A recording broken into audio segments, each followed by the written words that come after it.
So with these afternoon reversals, if you guys don't know this pattern, what we've seen recently, and this goes back months, is, so right now on my chart, the left side of the profile, the white profile, that is the morning profile from 9:30 a.m. to 12 p.m.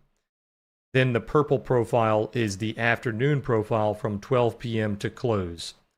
So what we see with the afternoon reversal trade is if you have an afternoon break that breaks above the morning high or morning low, like this little move right here, that move right there, and then so on and so forth.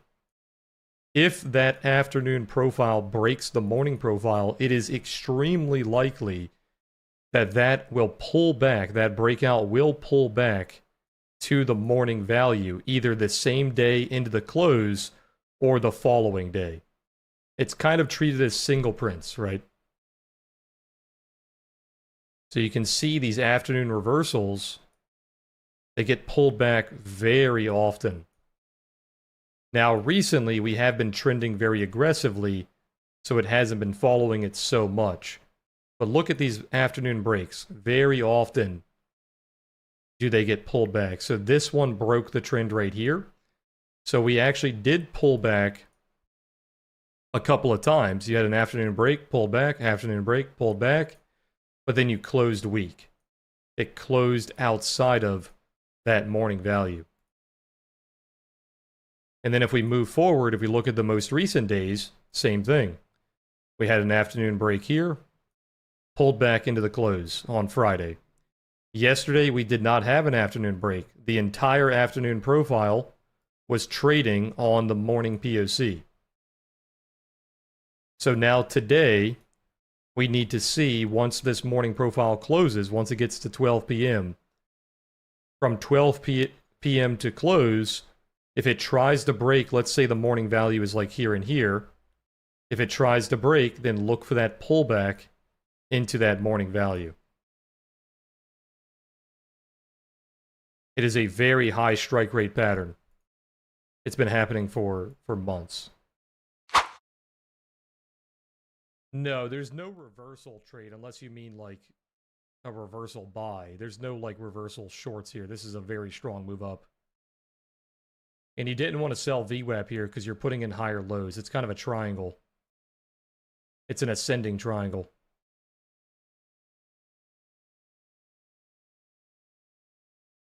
So if you ever see a move like this, when you have an ascending triangle where you have kind of a flat level on the top, in this case it was VWAP, and you just keep hitting VWAP and selling, keep an eye on those lows. Are they protecting the 5-minute lows, the 1-minute lows, whatever it may be, right? In this case, they were protecting the 1-minute lows. So as you were pushing down, you kept putting in these like higher lows, and then you started to break with very high delta. So as you break out of that level, in this case VWAP, keep an eye on those EMAs and make sure they are pushing you up. So in this case, the ADMA, the teal line, is pushing you up as you are breaking that VWAP level, and you're not seeing any sharp rejections to immediately lose that ADMA. Okay, so you're breaking the major level, you're not seeing any fake out that's making you lose the EMAs, so you're just continuing higher. That is a very hard pattern to short.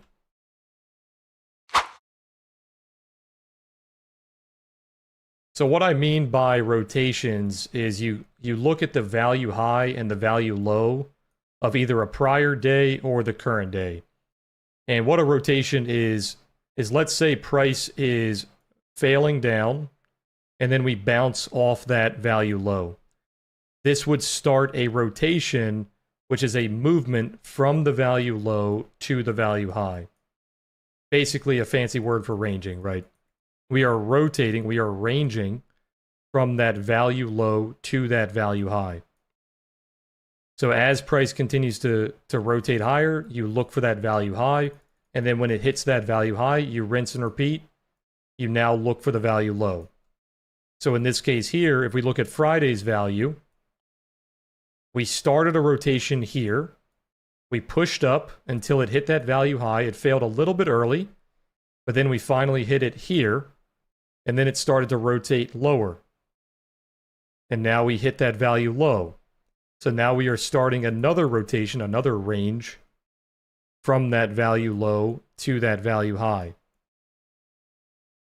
So normally with rotations, you want to be looking at the current day's value high and value low. But when you are an inside day, when you have a very large value area that you are trading inside of, you want to look at the larger value area. So if you are a scalper, you can still scalp the current day's value area. But if it starts to ignore that value area as it is today, you want to look for the full rotation of that day that you are inside of. So yeah, long story short, rotation is just a fancy word for ranging from one side of a value area to the other.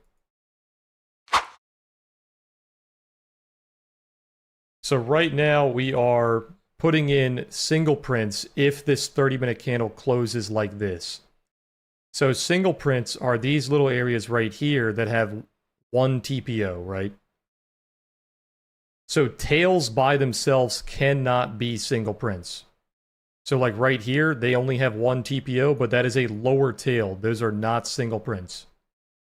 They only form single prints when it has a single TPO in the middle of other sessions, right? So above that area, we have matching TPOs. Below that area, we have matching TPOs. That creates these single prints here. So we can say that if we look at the current tail, you can see where the current close is right up here, right? So looking at the current close, if this candle closes in 3 to 4 minutes, all of these TPOs below it are going to be single prints. And then the rest of the TPOs will just be a tail. So what they like to do sometimes is going into that 30-minute close, they like to rapidly pull the price back to where they will not create single prints. So if we look at this, we can say, okay, anything above 59.02 will create single prints. So if they want to repair that, they have to quickly pull back to 59.02 or 59.03 so that there are no single prints, so that this is an efficient move. If they are not efficient, they will continue to push, it will create single prints, and then it might have to pull back to repair them.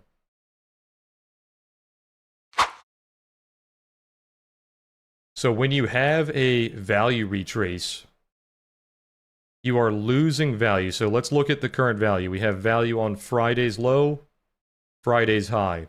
Yesterday was nearly trading entirely inside of Friday's value. And then the pre-market, we tried to trade above Friday's value, failed. And then we had a very sharp bounce. This is what's known as a piercing candle. So this candle here, you have a very strong red candle. You start to continue lower, but then you close very strong. Typically, the close on the green candle is about the 50% halfway point of the red candle. So we are piercing back into that red candle. That's typically a strong reversal.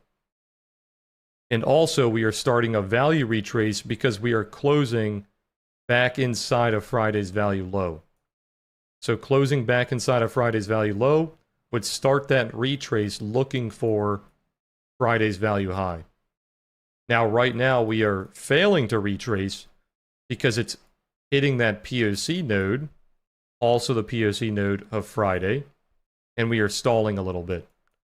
So what happens here is if we continue to stall and we re-lose Friday's value low, you're looking to continue lower. But basically, for a vertical distribution, it's basically when you're uptrending, but you're doing it in a very choppy way.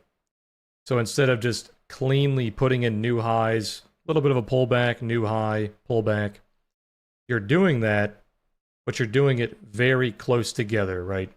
So these new highs and these pullbacks are pretty much happening instantly after breaking the prior high. Typically, for a vertical distribution, you're going to start pulling back into the 24 EMA or in that gap between the 24 EMA and the 8 EMA. The 8 EMA is seen as the aggressive average. The 24 EMA is seen as the passive average, the responsive average. So if you're in a vertical distribution where it's chopping up like this, where you can just see a lot of choppy candles, not a very clear directional move, you typically want to be looking for that gap in between or those 24 EMA retest. But in the case of this example, it is extremely aggressive because you're holding on to that 8 EMA the entire way up. So they're basically not allowing you to wait for that 24 EMA. So if you do want to buy this, you still do not want to be a breakout buyer. Being a breakout buyer during a vertical chop like this is a very easy way to lose money. So if you're like really itching to buy, you want to be a buyer at least on the pullback of the 8 EMA or a pullback of the 24 EMA. Try to refrain from buying the breakouts on the highs, because as you can see, look at all these little breakouts that you have that are just pulling back instantly. Look at these red candles. They don't look like much, but if you're using a very tight stop loss on these breakout trades, you are going to be stopped out. Okay. So be very careful when you're being a breakout buyer during a vertical chop like this.